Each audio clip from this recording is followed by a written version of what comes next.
Hello fellow book nerds, this is Gabby and today we're going to be talking about May releases.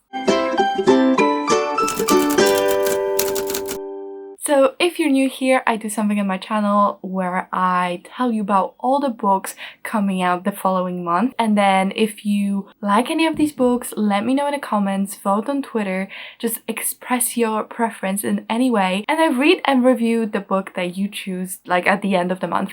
So basically, if you just let me know which one you like the most, I'll probably read it. So there's a pretty good mix of sci-fi and fantasy and thrillers. I have pretty wide reading interests, so I'm not going like crazy with one genre, so I hopefully you can find something you like. And I think this month has very good selection. There was a lot that I already marked as to read on my Goodreads, which is always helpful because I don't have to do that much research. I just see what I already said I want to read. I guess we can just jump in. I have 8 books as usual. So the first book is actually super exciting. I've been seeing this cover on Twitter for forever and it just sounds so good, like something right up my alley, so I really am excited for it. And this is The Ones We're Meant to Find by Joan He. So this one's coming out on May 4th and it's a YA sci-fi fantasy thriller, so all the things I like. I don't know if it's more sci-fi or fantasy, that was a bit unclear from Goodreads. And what really appealed to me is the tagline thingy. So it says,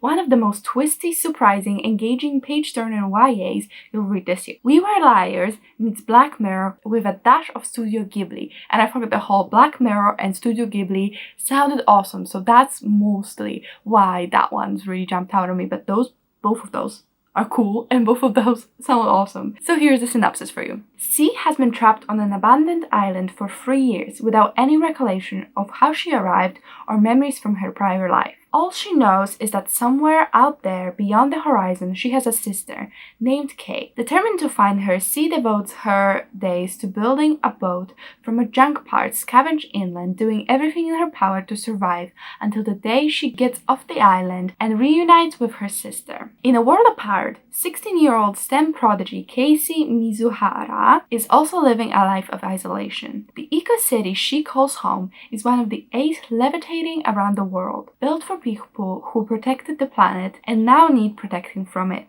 With natural disasters on the rise due to climate change, eco-cities provide clean air, water, and shelter. The residents, in exchange, must spend at least a third of their time in stasis pods, conducting business virtually whenever possible to reduce their environmental footprint. While Casey, an introvert and loner, doesn't mind the lifestyle, her sister Cecilia hated it. Popular and lovable, Celia much preferred the outside world, but no one could have predicted that Celia would take a boat out to the sea, never to return. Now it's been 3 months since Cecilia's disappearance, and Casey has given up hope. Logic says that her sister must be dead, but as the public decries her stance, she starts to second-guess herself and decides to retrace Celia's last steps. Where they'll lead her, she does not know. Her sister was full of secrets, but Casey has a secret of her own. I like books about sisters. This one sounds very weird, and I like that it talks about climate change and possible future, what we're gonna end up if we keep doing what we're doing. So I really like that. This one's super fun. It's by an Asian author, and we gotta support diverse books. So I will go and pre-order. So next book is called Sorrowlands by River Solomon. So if you don't know River Solomon, some of her other books include The Deep, which is about mermaids, black mermaids, and trauma. I haven't read it, but I do have it, so I will read it sometime soon, but that one sounds right up my alley. And this one's also coming out May 4th. It's an adult fantasy horror and it has LGBTQ plus characters. And here's the synopsis. Vern, 7 months pregnant and desperate to escape the strict religious compound where she was raised, flees for the shelter of the woods. There she gives birth to twins and plans to raise them far from the influence of the outside world. But even in the forest, Vern is a hunted woman. Forced to fight back against the community that refuses to let her go, she unleashes incredible brutality far beyond what a person should be capable of, her body racked by inexplicable and uncanny changes. To understand her metamorphosis and protect her small family, Vern has to face the past and, more troublingly, the future, outside the woods. Finding the truth will mean uncovering the secrets of the compound she fled, but also the violent history in America that produced it. It has a couple things that I really like. First of all, I love me some cults. And this sounds a little bit like it's set in like a compound slash a cult. Then this whole metamorphosis, I really like this theme, and I know it's present in the author's other book, because in that book, like I said, it was about mermaids and like trauma, and mermaids were African slave women who fell from the boats, and I think they turned into mermaids. So I think that's what that book is about. So it sounds kind of similar with the theme of trauma and metamorphosis and what it means. I like that they're creepy twins. I mean, maybe they're not creepy, but like they sound creepy, and also they're twins. So this one just sounds super, super interesting, and I definitely want to read more from the author. I don't know if I said it, but it's a Black author. So if you're interested, I would check that one out as well. I wonder if it's longer than The Deep, because I know The Deep is like quite short. The next one is another really big release, and this one is Project Hail Mary by Andy Weir. I think that's how you say his name.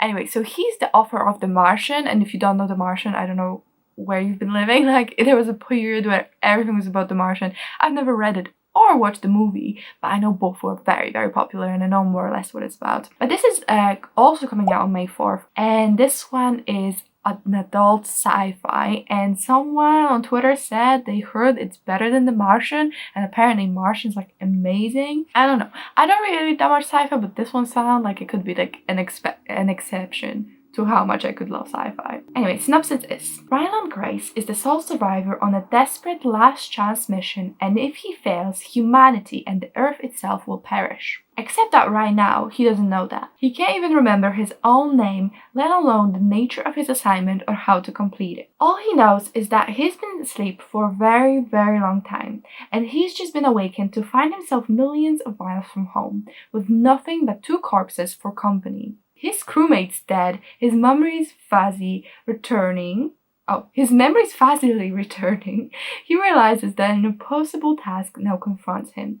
Alone on his tiny ship that's been cobbled together by every government and space agency on the planet and hurled into the depths of space, it's up to him to conquer an extinction-level threat to our species. That sounds so good, no? That sounds very dramatic, and I love it, and it sounds like James Bourne's Identity. You know, The Martian, the main actor, it's the same actor that plays in the Jason Bourne movies, and in Jason Bourne there's an agent that lost his memory, but he has an important mission. It was like, what? He can play this character as well. Matt Damon, right? That's his name, Matt Damon. The 4th book on my list is The Shadow of the Gods by John Gwynne. The reason I really was interested in this one is because of the cover. So I saw it somewhere on Twitter, and I think also Daniel Green was talking about it, and it was about how like well done this cover is, because it's like this enormous dragon that's like tiny little human, and it's them like fighting, and I don't know, it just gives you this epicness feeling, because how can this little tiny human like, you know, conquer the dragon that's like enormous? That's the initial reason for my interest. So this book is coming out on May 6th, and it's an adult fantasy set in a brand new Norse-inspired, also I like that part, world, and packed with myth, magic, and bloody vengeance. The Shadowing of the Gods begins an epic new fantasy saga. And this is the synopsis. After the gods warred and drove themselves to extinction, the cataclysm of their fall shattered the land of Vigir. Now a new world is rising, where power-hungry Jarls feud and monsters stalk the woods and mountains. A world where the bones of dead gods still hold great power of those brave or desperate enough to seek them out. Now as whispers of war echo across the mountains and fjords, fate follows in the footsteps of 3 people. A huntress on a dangerous quest, a noble woman who has rejected privilege and pursuit of battle fame, and a thrall who seeks vengeance among the famed mercenaries known as Bloodsworn. So again, that sounds super cool and very epic, and I feel, well, it is an adult fantasy, so I have been trying to get into more of those, so hopefully this one will be one of those that I get into and I can enjoy. It sounds fun, and I love the cover. So next book on my list is Blackwater Sister by Zen Cho. So this book is coming out May 11th, and it's an adult fantasy with LGBTQ plus characters. And if you know, the author is also the author that wrote the The Order of the Pure Moon Reflected in Water, which I read recently for a vlog and really liked, and the author is Asian, I believe. That's basically why it appealed to me, just because I read something from the author and it's adult fantasy. We know I've been trying to get into adult fantasy, so there you go. So here's the synopsis. Jessamine Tao is closeted, broke, and moving back to Malaysia, a country she left when she was a toddler. So when Jess starts hearing voices, she chalks it up to stress. But there's only one voice in her head, and it claims to be the ghost of her estranged grandmother, Ama. In life, Ama was a spirit medium, the avatar of a mysterious deity called the Blackwater Sister. Now she's determined to settle a score against a gang boss who has offended the god, and she's decided Jess is going to help her do it. Drawn into a world of gods, ghosts, and family secrets, Jess finds that making deals with capricious spirits is a dangerous business. As Jess fights for retribution for Ama, she also needs to regain control of her body and destiny. If she fails, the Blackwater system may finish her off for good. So I never really properly read the synopsis, but that sounds awesome, no? That sounds really, really, really freaking cool. Like, I love that it's set in Malaysia. My boyfriend's family is from Malaysia, so I really am interested in that part of the world. And I'm not sure if the author is Malaysian, but that'd be really cool. I've been to Malaysia myself, so I think that's very, very fun. And I love that it's like an interloper grandma. That sounds like it's ripe for like drama and funny antics. So I'm really excited. That one sounds super fun. And now it's kind of, I don't know, all of them sound good though. That's the problem. All of them sound good. So I have to pre-order all of them. And that's gonna be it. And then I don't know what I'm gonna read, but I'm gonna read it at some point. Okay, the next book is Son of Storm by Sui Davies Okunboa, and this one's coming out on May 11th, and it's an adult fantasy sci-fi. And this one, what I really liked about it was the cover. Not gonna lie, the cover looks super intriguing. The cover sold me, what can I say? But this is the synopsis in case the cover is not enough for you. In the thriving city of Basa, Danso is a clever but disillusioned scholar who longs for a life beyond the rigid family and political obligations expected of the city's elite. A way out presents itself when Li Long, a skin-changing warrior, shows up wounded in his barn. She comes from the Nameless Islands, which according to Basa lore doesn't exist, and neither should the mythical magic of Ivor she wields. Now swept into a conspiracy far beyond his understanding, Danso will have to set out on a journey that reveals histories violently suppressed and magic only found in lore. Sounds fun! Daniel Green did a review and he kinda liked it, so you know that's good enough for me. And again, adult fantasy, but I'm pretty sure it's a black author. Ooh, the next one is an interesting one. So this one's called In the Ravenous Dark by A.M. Strickland. And this is coming out May 11th.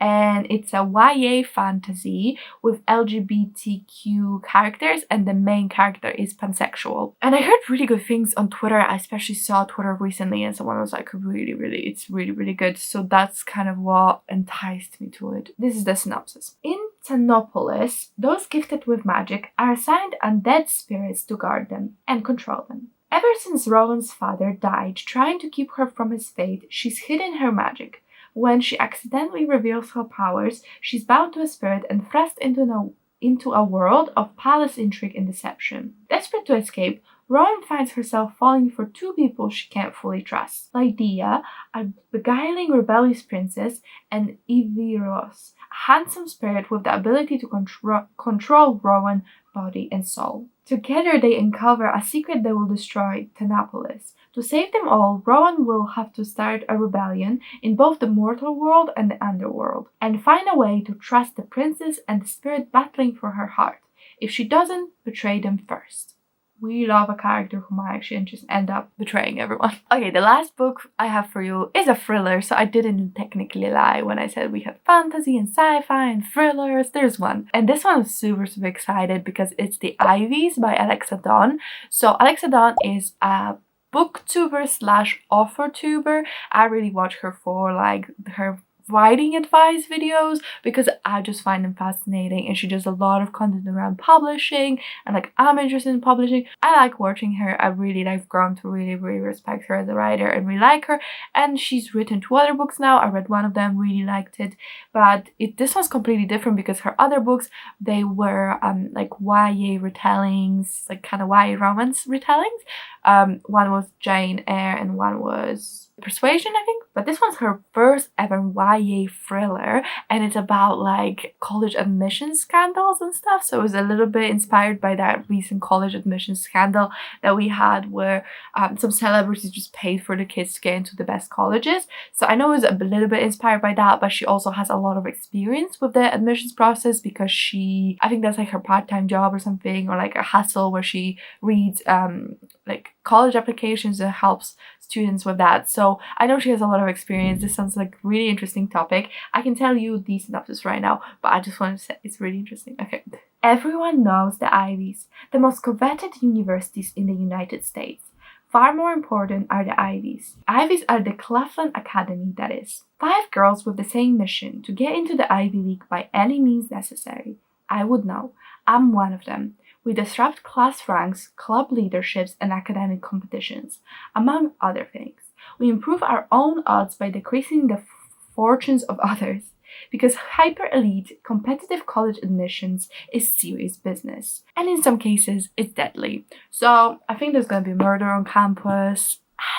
I'm just sold. I already kind of sold you on this one, but I think it's going to be super interesting, and I just cannot wait. I'm definitely reading the Ivies. I think I might have pre-ordered already.